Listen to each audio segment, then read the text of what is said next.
बोल्दा कसरी बोल्ने त भन्ने कुरा आइरहेको थियो कि आफ्नो मनमा चित्त दुखेको छ हामीले कुरा भन्छौँ होइन भन्दा कसरी भन्छौँ भने हामी रिस हुन्छ त्यहाँबाट भन्छौँ हामीलाई फ्रस्ट्रेसन हुन्छ त्यहाँबाट बोल्छौँ हामीलाई गुनासो हुन्छ त्यहाँबाट बोल्छौँ अनि हामीलाई के लाग्छ भने उसले बुझेन भनेर भन्छौँ कि जब हामी इमोसनली ट्रिगर्ड भएर व्यवहार गर्छौँ बोल्छौँ नि त्यतिखेर कहिले पनि मान्छेले बुझ्दैन क्या किनकि इमोसन हावी हुन थाल्छ क्या त्यही भएर भावनाहरू इमोसन्सहरू एक्सपिरियन्स गर्न पाउँछ गर्नुपर्छ केही कुराले चित्त दुख्यो भने दुख्यो केही कुराले नेग्लेक्टेड फिल भयो भने भयो तर ती कुराहरू कसैलाई भन्दा मलाई यस्तो फिल भयो यो व्यवहारले भन्दा हामीले चाहिँ इमोसनको एनर्जी ऊर्जा दिनुभन्दा बोलिदिने हो क्या शब्दको ऊर्जा दिने हो कि मिनिङ दिने हो यो हुन्छ मलाई this is how I fail because of this भनेर साइलेन्स अलि रोकिएर बोल्ने बानी बसाउने हो पजहरू युज गर्ने हो कम शब्द बोल्ने हो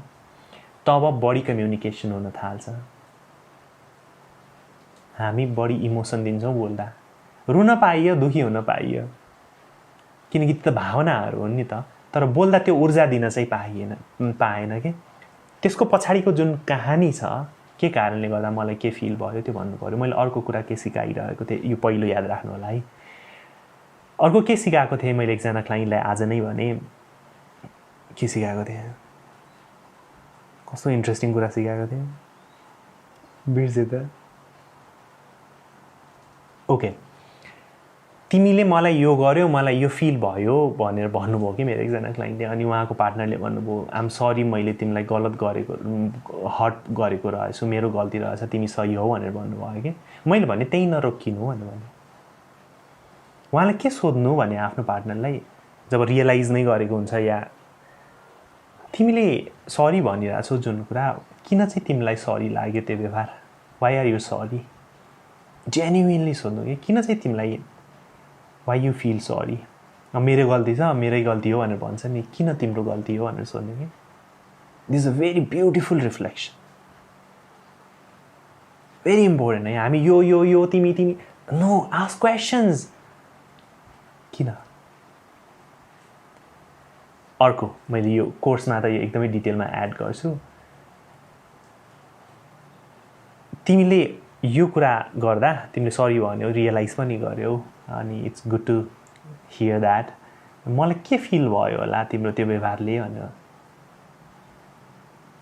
मलाई के फिल भयो होला उसलाई सेम क्रिएट गर्न खोजेको होइन उसलाई ब्लेम गर्न खोजेको होइन just I want you to hear from you के फिल भयो होला नि यो रिफ्लेक्सनमा एउटा गहिरो रियलाइजेसन आउँछ त्यसपछि केही पनि नभन्ने के बढी बोल्यो भने अर्थ कम बुझ्छन् मान्छेले कम बोल्ने यो दुईटा यस्तो रिफ्लेक्सन्सहरू गराउँदाखेरि चाहिँ हामीले मान्छेलाई भनिरहनु पर्दैन तिमीले यो गर्यौ त्यो गर्यौ अर्को गर्यौ भनेर मान्छेले आफै बुझ्न थाल्छन् म चाहिँ एकचोटि यो चेक गर्छु यसको के चेक गर्छु भने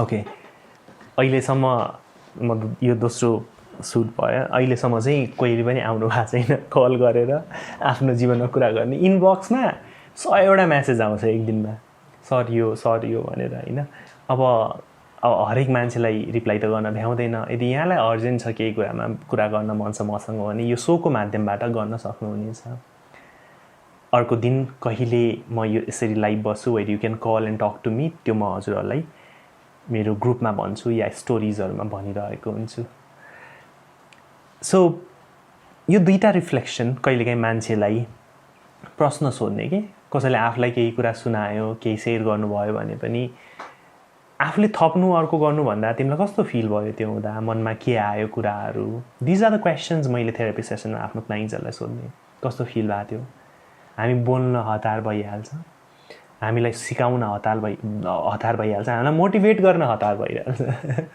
हामी त मोटिभेसन स्पिकर बन्न थाल्छौँ अनि मेरो कतिजना मान्छेले भन्नुहुन्थ्यो कि अरूलाई त म खतरा मोटिभेट गरिदिन्छु प्रसन्न आफ्नै जीवनमा पऱ्यो भनेपछि चाहिँ म सक्दैन त्यही कुरा आफूमा लागू गर्न सक्दैन भन्नुहुन्छ मैले भने जुन कुरा आफ्नो जीवनमा लागू गर्न सक्नु हुँदैन त्यो कुरा नबोल्नु भनेर भन्छु कि यदि बोल्नु नै हुन्छ भने पनि या त बोलीमा भन्नु कि मलाई पनि एक्नोलेज गर्नु कि मलाई पनि यो अभ्यास गर्न त गाह्रो हुन्छ तर पनि मेबी यो तिमीलाई काम लाग्न सक्छ कहिलेकाहीँ बोलीमा भन्नु भएन भने पनि आफ्नो मनभित्र थाहा होस् कि मैले बोल्न त बोलिरहेको छु, मलाई पनि गाह्रो हुन्छ, म पनि सक्दैन भनेर के, किनकि सधैँ बाहिर भन्न नसकिएला होइन।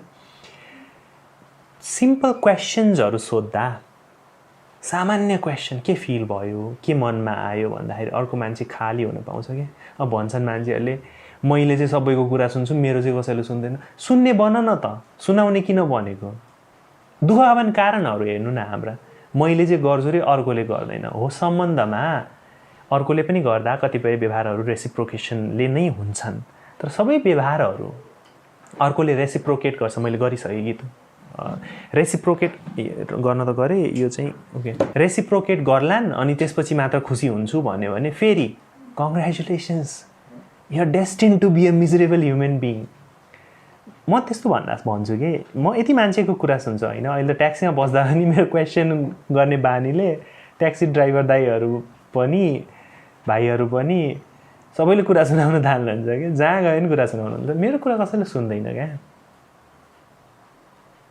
दुखी देखिरहेको कि बिचरा प्रसन्न, म सुन्छु आऊ आऊ। It doesn't matter. जसले आफ्नो मनलाई बुझ्न थाल्यो नि उसलाई अरूको मनलाई आफ्नो कुरा सुनाउने आवश्यकता पनि घट्दै जाँदो रहेछ कि। माइन्डफुल हुँदै बाँच्यो भने इट्स गुड।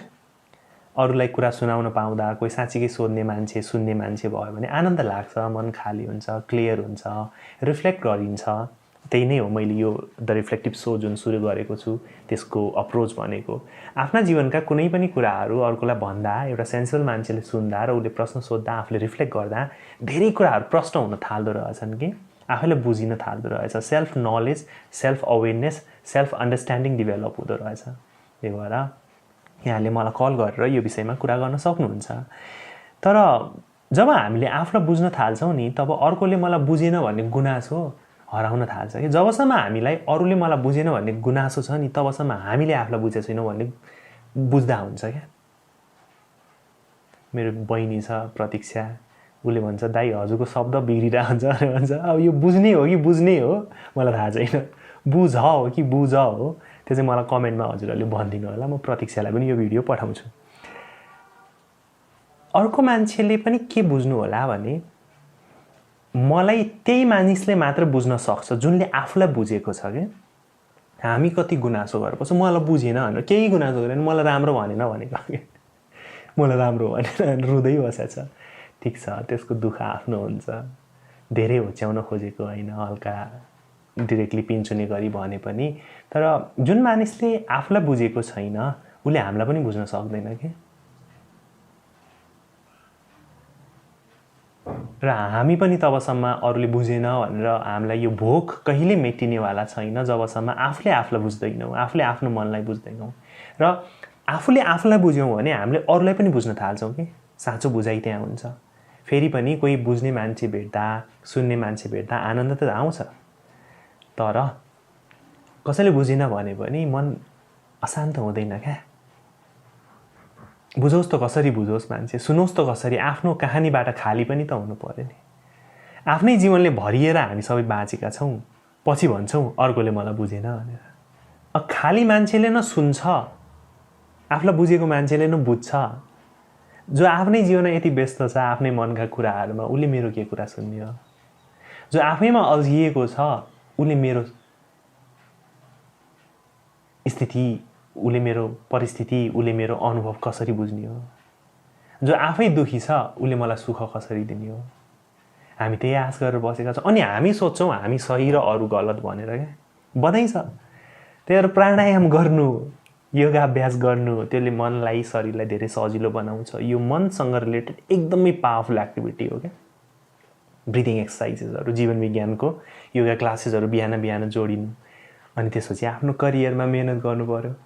आफ्नो भविष्य के हुने हो तालमा छैन। अब सबैको त त्यस्तो हुँदैन। मेरो कन्टेन्ट सुन्ने मानिसहरू कति धेरैजना करियरमा धेरै अगाडि पुग्नु भएको मानिस हुनुहुन्छ होला, कतिपय हुनुहुन्न होला होइन। तर निरन्तर मेहनत गर्दै जाने क्या, जीवनमा बाँच्दै जाने, आफू त्यसो बन्दै जाने।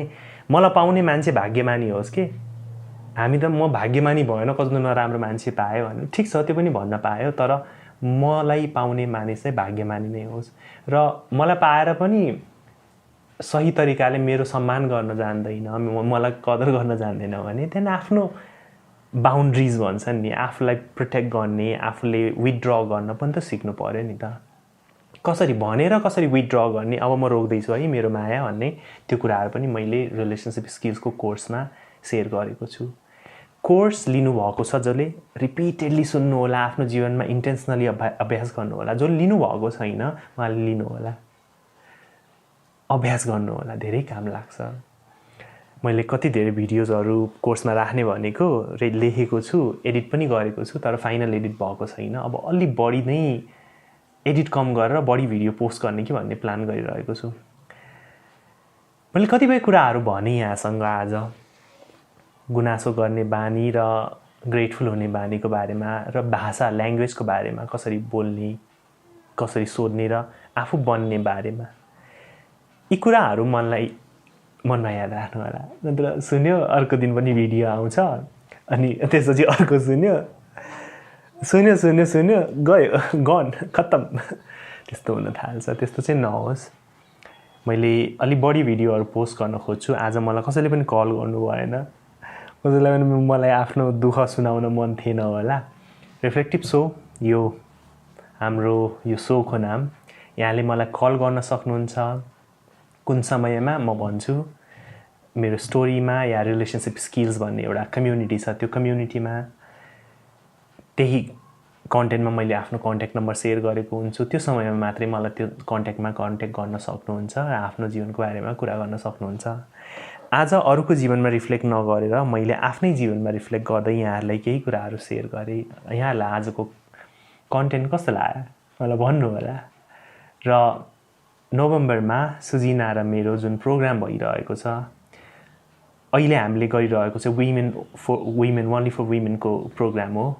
अनलाइन पनि हुन्छ त्यो प्रोग्राम, इन पर्सन पनि हुन्छ। त्यसको लागि रेजिस्ट्रेसन खुल्ने बित्तिकै यहाँहरूले जोडिनु होला। पहिलो इन पर्सन इभेन्ट र लाइभ इभेन्ट हुनेछ र वर्षमा एकचोटि मात्रै हुनेछ, नछुटाउनु होला त्यो मौका। सँगै आएर कुनै सेमिनारमा मिनिङफुल वेमा कनेक्ट हुनुको चाहिँ महत्त्व धेरै नै फरक हुन्छ। आजदेखि नै त्यसको लागि बजेट छुट्याउनु होला, पेड इभेन्ट हुनेछ। I look for to meeting you, यहाँहरूलाई भेट्नलाई। र कोर्स लिनुभएको छैन भने लिनु होला। आजको लागि यति नै। अब मेरो पिएचडी क्लासेस या एमफिल क्लासेसको लागि TU जाने समय भयो।